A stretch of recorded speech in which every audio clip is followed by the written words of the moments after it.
আবো চামড়া আধা খান বার হইছে না উন্দাল তো ম্যাডামে কই রে কইজার তিলিয়ক নান দিলাও তোমার মোর কিল লাগি রেডি করিলে কইলা আছে নি না নাই মাতগা আছে নি না ওইল কুরবানির অবস্থা বাজার তো গরু লইছে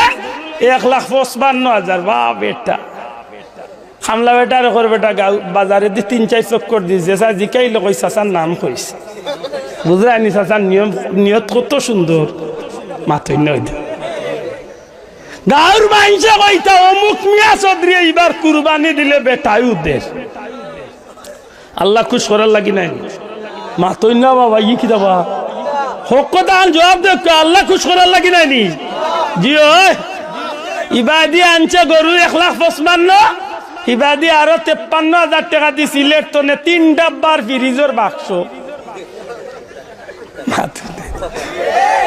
ইমাম সাহেব রে হুজুর নামাজ পড়াইয়া পয়লা কুরবানি আমারটা ইমাম সাহেব রে হুজুর একটু সুন্দর করে জব করেন জানো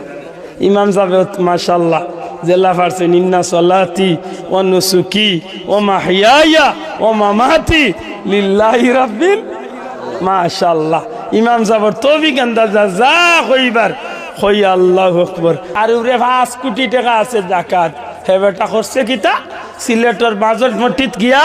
150 টাকা লঙ্গি 300 খান আর 250 টাকা শাড়ি 500 খান লুইয়া আর সাংবাদিক 132 করে কইছে আও বেটাই